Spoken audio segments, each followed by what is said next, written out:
Hello मेरे प्यारे बच्चों। आज हम क्लास 8 का एक नया चैप्टर स्टार्ट करने जा रहे हैं। चैप्टर का नंबर क्या है? 7 और नेम क्या है? Factor of production. ठीक, इस वर्ड से कि फैक्टर ऑफ प्रोडक्शन की किसी भी चीज की प्रोडक्शन में हमारी क्या चीज हमारी हेल्पफुल होती है। इस चैप्टर को स्टार्ट करने से पहले मैं आप सबसे ये पूछना चाहूंगी कि किस किस ने पिज्जा खाया है या किस किस का पिज्जा बहुत ज्यादा फेवरेट है। वो सब लोग आके मुझे कमेंट सेक्शन में बताओगे कि मैम हमारा फेवरेट है। ठीक, हाँ। अब देखो बेटा, जो भी हमारा पिज्जा है, आप सब लोगों ने कभी सोचा है कि ये पिज्जा जो हम खाते हैं ये आपके घर तक कैसे आया, या मतलब ये जो पिज्जा है ये कैसे बना, इसको बनाने में क्या क्या चीजें लग गई थी? नहीं पता ना। कोई भी चीज आपके घर तक जो भी चीजें आती है उसमें सारी चीजों में सिर्फ 4 ही चीज लगती है। 4 से 5 चीजें बस। कभी 4 बोल देते हैं, कभी 5 बोल देते हैं, तो 4 से 5 चीजें ऐसी लगती है और वही वो चीज आपके घर तक पहुंचाती। सोचो, और वो 5 चीजें है कौन सी? फर्स्ट लैंड, दूसरा लेबर, तीसरा कैपिटल, चौथा बताओ बताओ चौथा क्या है? Land, labour, capital, human resource. और पांचवा कभी कभी हम बोल देते हैं टेक्नोलॉजी। इस चैप्टर में भी हम यही देखने वाले हैं कि आखिर आपके घर तक आपको पिज्जा कैसे पहुंच रहा है। ठीक है, चलो स्टार्ट करते हैं कि कोई भी प्रोडक्ट, जो भी चीज आपको अपने घर के आसपास दिख रही है, जिसका भी प्रोडक्शन हुआ है, वो आप तक जो पहुंची है, वो सारी चीजें जो पहुंची है वो किसके थ्रू पहुंची है? आपके इनपुट्स के थ्रू। जो भी आपने उसमें इनपुट्स डाले, कोई भी चीज पहुंची तो उसमें उसको क्या इन्वॉल्व हुआ है? इनपुट्स। जो भी इनपुट्स रिक्वायर होते हैं प्रोड्यूस करने के कोई फाइनल प्रोडक्ट, तो द रिसोर्सेज या इनपुट जो भी यूज होते हैं हमारे प्रोड्यूसिंग गुड्स और सर्विस करने में, उस इनपुट को जो चीज आपकी लगी है उसको हम क्या बोलते हैं? Factor of production. क्या कहते हैं? Factor of production. अब देखो, बिजनेस जो है वो कंबाइन करता है सारे ही इनपुट्स को, जो भी सारी चीजें लगी हैं आपके खाना बनाने में या कोई भी चीज करने में, सारे ही इनपुट्स को कोलैबोरेट करके उसको हम बोलते हैं फैक्टर्स ऑफ प्रोडक्शन। उससे होता क्या है? गुड्स क्रिएट होते हैं और सर्विसेज क्रिएट होती है, which also generate the opportunity. इसकी वजह से क्या होता है? अपॉर्चुनिटी जनरेट होती है पीपल के लिए, वो एंगेज कर पाते हैं हमारी इकोनॉमिक एक्टिविटीज में। ठीक, 4 तरीके की एक्टिविटीज होती है बेटा। वही हमने अभी जो बोला, land, labour, capital and entrepreneurship. ठीक, एंटरप्रेन्योरशिप को कभी कभी हम ह्यूमन कैपिटल भी बोल देते हैं। ठीक है, अब देखो, इसके बाद ये है कि रोल ऑफ बिजनेसेस, कि जो हमारे बिजनेसेस होते हैं उनके रोल क्या क्या होते हैं। तो बिजनेसेस जो होते हैं वो कंबाइन करते हैं इन सारे ही इनपुट को। कौन कौन से इनपुट को? जो अभी हमने पढ़ा, लैंड, लेबर, कैपिटल, एंटरप्रेन्योरशिप। इन चारों ही इनपुट्स को यूज करके वो क्या करते हैं? कोई भी प्रोडक्ट बनाते हैं, प्रोड्यूस करते हैं, और उससे होता क्या है? जॉब्स भी क्रिएट होती हैं और इकोनॉमिक एक्टिविटीज भी प्रोवाइड होती हैं। अब देखो, इंपॉर्टेंस ऑफ टेक्नोलॉजी। जब भी हम कोई गुड्स बनाते हैं, इसमें सबसे ज्यादा मेन इंपॉर्टेंट हमारे लिए क्या होता है? टेक्नोलॉजी, कि हम कौन सी टेक्नोलॉजी का यूज कर रहे हैं। Technology helps the improve the production by enabling the more output with the same और द फ्यू रिसोर्सेज। अगर हमारी कोई टेक्नोलॉजी बहुत ही ज्यादा एडवांस होती है तो क्या हो सकता है?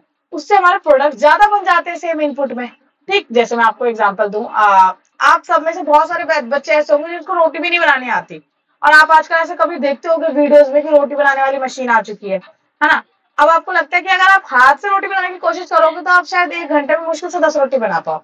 लेकिन अगर आपने वही रोटी अगर आपने मशीन से बना दी, रोटी मेकर से बना दिया, तो आप 1 घंटे में हो सकता है कि आप 50 से 60 रोटी बना पाओ। तो ये किस लिए वजह आप बना पाए? क्योंकि उसकी टेक्नोलॉजी बहुत अच्छी थी। जिसकी जितनी ज्यादा एडवांस टेक्नोलॉजी होती है उसमें काम और फास्ट होता है। अब सोचो, वही चीज आपको रिसोर्सेज लगे, तो उसने ये बोला कि सेम रिसोर्सेज में या थोड़े से एक्स्ट्रा रिसोर्सेज में हमारा जो आउटपुट निकल के आता है, सेम से या फ्यू रिसोर्सेज से वो हमारा क्या आता है? बहुत ज्यादा आता है।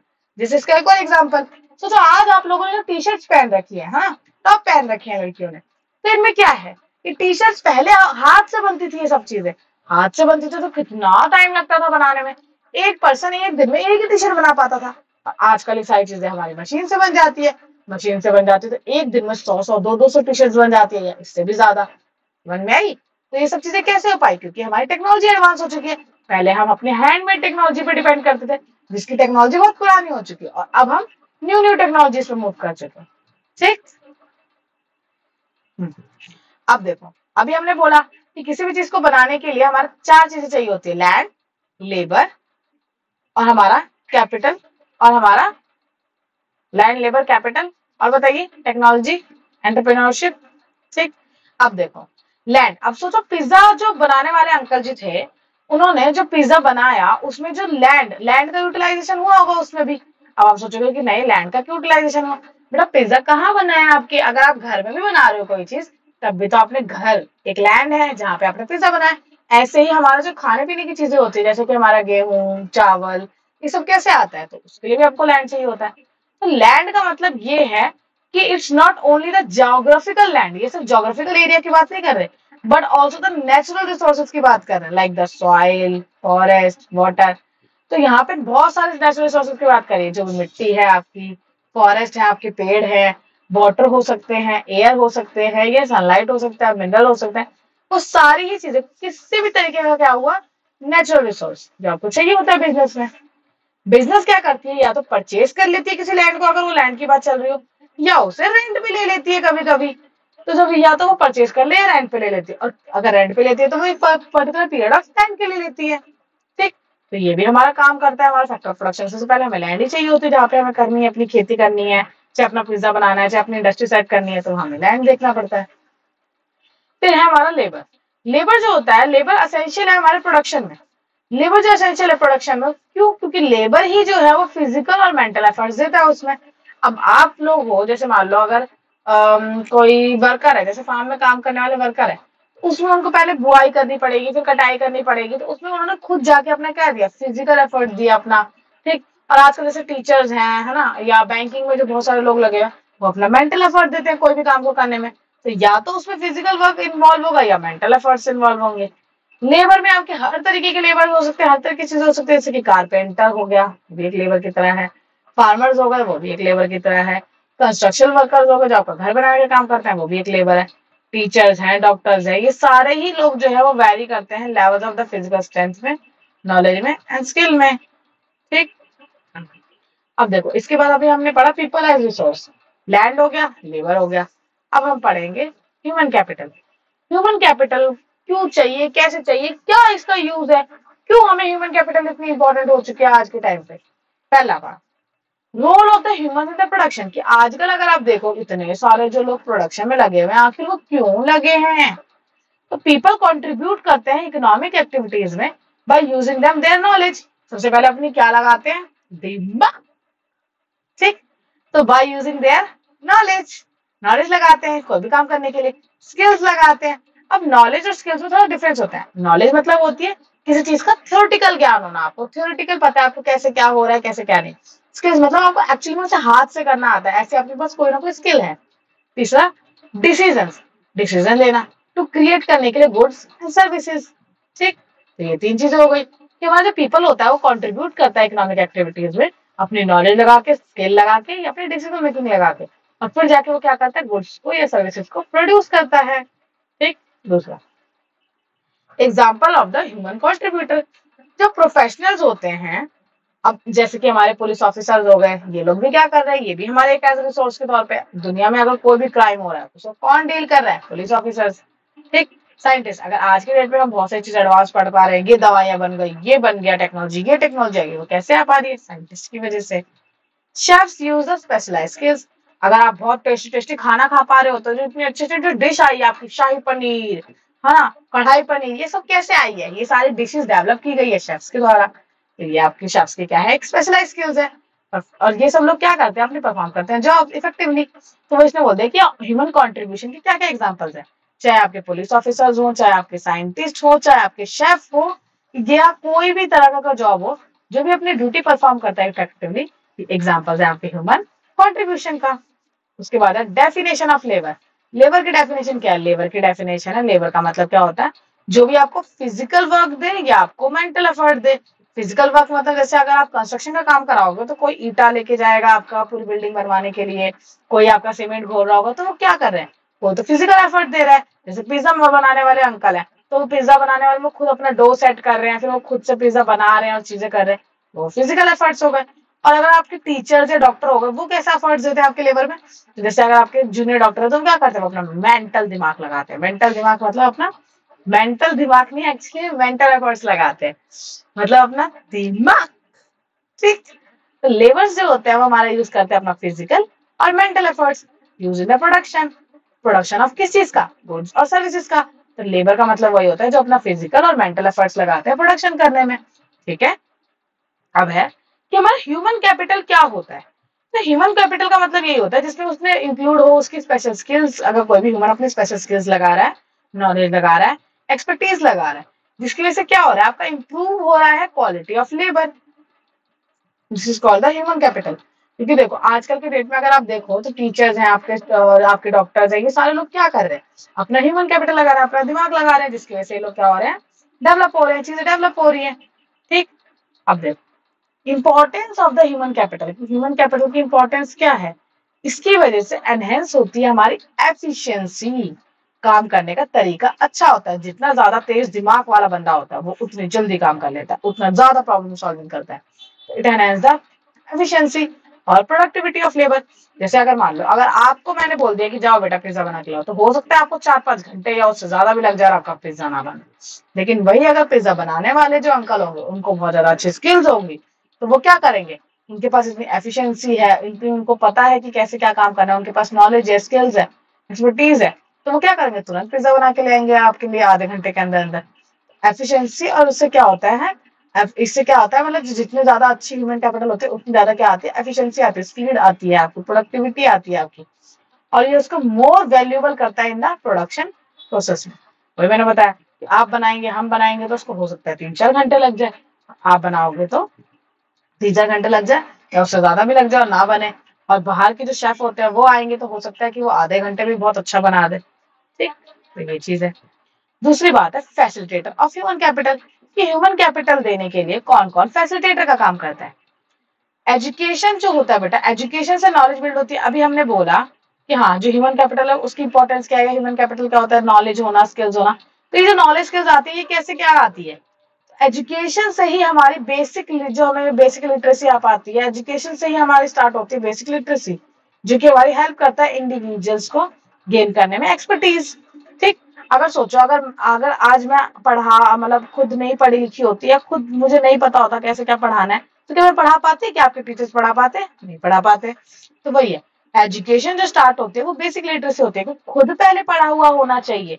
दूसरी बात ये, हम फिर हेल्प कर पाते हैं इंडिविजुअल्स को गेन करने में एक्सपर्टीज, ताकि वो रियल लाइफ की जो वर्ड प्रॉब्लम्स है उनको सॉल्व कर सके। दूसरा, ट्रेनिंग द एनहेंस स्किल्स। हाँ, ट्रेनिंग देते हैं एनहेंस स्किल्स को, प्रैक्टिकल ट्रेनिंग दी जाती है, लाइक द साइट विजिट किया जाता है, जाके देखा जाता है कि कैसे क्या है, हैंड्स ऑन एक्सपीरियंस मिलता है, helps apply the knowledge effectively in the career. जैसे कि आपने देखा है, जैसे मान लो अगर कोई डॉक्टर है, डॉक्टर को पहले 3 साल या 4 साल जो भी होता है उसको पहले पढ़ाया जाता है, पहले उसको थ्योरेटिकल नॉलेज दी जाती है, फिर बाद में चल के 1 साल में उनको कौन सी नॉलेज दी जाती है, प्रैक्टिकल ट्रेनिंग दी जाती है, लाइक द साइट विजिट, जाके पेशेंट्स को दिखाया जाता है कि हाँ ऐसे आपको इलाज करना है, हैंड्स ऑन एक्सपीरियंस मिलता है, डायरेक्ट पेशेंट की जो मतलब जो डेड बॉडीज होती है उनके ऊपर वो अपना हाथ को चलाने का, ताकि वो मतलब अगर कभी रियल लाइफ में उनके पास पेशेंट आ जाता है, ऐसा ना हो कि वो गलत कुछ नस वस काट देना ही, तो उनको पहले डेड बॉडी पे वो लोग काम कर चुके होते हैं, तो हैंड्स ऑन एक्सपीरियंस मिलता है उनको। इसकी वजह से होता क्या है, उनका हेल्प होती है उनकी नॉलेज को इफेक्टिवली यूज करने में उनके करियर में। ठीक, तीसरा एग्जाम्पल क्या है, example of the application, human capital को हम और कैसे अच्छा कर सकते हैं, अपनी एप्लीकेशंस को बढ़ा के। जैसे कि आपने किसने वो 3 इडियट वाली मूवी देखी है, देखिए ना, आप सबने, बहुत सारे बच्चों ने देखी होगी।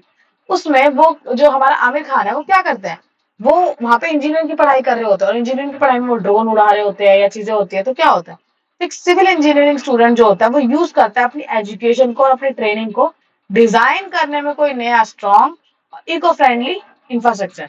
जैसे कि वो हमारा जो आमिर खान है उसने मूवी बनाया था, बैटरी बनाई थी, है ना, इसका नाम दिया था वायरस, तो वैसा ही। ठीक, उसके बाद है आपका health care support the learning, कि हेल्थ केयर से क्या होता है, लर्निंग को सपोर्ट मिल पाता है। अब देखो अगर आपको ह्यूमन कैपिटल डेवलप करना है तो कोई भी बीमार बंदा का भी ह्यूमन कैपिटल हो सकता है क्या, वो काम कर सकता है, नहीं, वो खुद बीमार है तो वो काम ही नहीं कर पाएगा। तो इसीलिए गुड हेल्थ जो होती है वो भी हेल्प करती है चिल्ड्रन की वो अटेंड कर पाए स्कूल रेगुलरली एंड इम्प्रूव कर पाए देयर एबिलिटी टू लर्न। अब आप छोटे मेरे नन्हे नन्हे बच्चे जो हो, आप स्कूल कैसे आ पाते हो, ये स्कूल कैसे जाते हो, अगर आपकी घर में तबीयत ठीक है, बिल्कुल सही है आपकी हालत, तभी तो आप स्कूल जा सकते हो। अगर अगर आपकी तबीयत ठीक नहीं होगी तो आप स्कूल नहीं जाओगे, स्कूल नहीं जाओगे तो सीखोगे नहीं नई नई चीजें। तो ये भी हमारे फैसिलिटेटर का काम करता है हमारे ह्यूमन कैपिटल में। उसके बाद है हमारा हेल्दी वर्कर्स परफॉर्म बेटर, कि जो हमारे वर्कर्स होते हैं, अगर वो हेल्दी होते हैं तो वो बहुत अच्छे से काम कर पाते हैं। जैसे हम ही लोग हैं, जब अगर हम खुश होते हैं, हेल्दी होते हैं, एकदम अच्छे से, हमारी तबीयत खराब नहीं है, तो हम क्या कर पाते हैं, हम अपनी दुनिया भर का काम जल्दी कर पाते हैं, बेटर परफॉर्म कर पाते हैं। लेकिन जब हमारी हालत थोड़ी डाउन होती है, मम्मा चक्कर आ रहा है, मम्मा पेट में दर्द हो रहा है, तो क्या आप काम कर पाते हो ढंग से? नहीं कर पाते। हेल्दी इंडिविजुअल्स जो होते हैं वो ज्यादा प्रोडक्टिव होते हैं और ज्यादा क्रिएटिव होते हैं, less likely to miss work due to the illness. इसलिए हमारा क्या होता है, वो कोशिश करते हैं कि उनको छुट्टी ना लेनी पड़े अपनी बीमारी की वजह से। अब हमारा क्या है, चैलेंजेस क्या क्या आते हैं। अब हमारा ह्यूमन कैपिटल जो है वो हमने ये तो देख लिया कि हमारा फैसिलिटेटर कौन है। अब देखेंगे कि ह्यूमन कैपिटल को डेवलप करने में चैलेंजेस क्या क्या आई हैं अभी तक आपकी। पहला point, progress since independence. Independence से अगर देखा जाए तो क्या क्या हमने प्रोग्रेस की। तो इंडिया ने अपना ह्यूमन कैपिटल बहुत बढ़ाया, और ह्यूमन कैपिटल में मेन चीज, दो चीजें कौन कौन सी आती है, एक तो आपकी हेल्थ और दूसरा आपकी एजुकेशन। इन्होंने एग्जाम्पल दिया हमारे एजुकेशन का, like the literacy and the skill development. हम लिटरेसी कर पाए हैं और स्किल डेवलपमेंट हुई है हमारी। दूसरा है आपका करंट लिटरेसी रेट, कि जो हमारी लिटरेसी रेट है वो क्या हुई है, वो चेंज हुई है। अगर 2023 की कंपेयर में देखा जाए तो अडल्ट लिटरेसी जो है वो 85% है मेल में, और फीमेल में कितना है, ये 70%। ठीक। तो ये भी हमारी ये है कि अभी तक भी सोशल लिटरेसी पढ़ने लिखने का हक है ना। अगर आज भी आप अपने गांव में चले जाओ, अपने गांव में या नॉर्मली गांव में चले जाओ, तो लड़कियों को पढ़ने का हक ही नहीं मिलता। वहां बोल रहा था कि नहीं, लड़कियों को क्या करना है पढ़ के, उनको तो ससुराल चले जाना है, ऐसा बोल देते हैं। तो इसमें क्या है, इससे दिख रही है, ये दिख रही है चीजें, क्योंकि अडल्ट लिटरेसी जो है हमारे यहाँ पे वो 85% है, और वहीं अगर आप फीमेल लिटरेसी देखोगे तो वो 70% है, और कुछ कुछ इलाकों में तो बिल्कुल 0% भी है। फिर है आपका यंग पॉपुलेशन एडवांटेज। इंडिया में बेटा बहुत सारी, जो हमारे इंडिया, आपको सब लोगों को ये पता है क्या, इन वर्ल्ड में सबसे हाईएस्ट पॉपुलेटेड कंट्री जो है वो कौन है, हाई पॉपुलेटेड कंट्री कौन है? तो पहले हम लोग बोलते थे कि पहले चाइना है और दूसरा इंडिया है, लेकिन अब ऐसा नहीं है। अब सबसे ज्यादा हाईएस्ट पॉपुलेटेड कंट्री कौन बन चुका है, इंडिया बन चुका।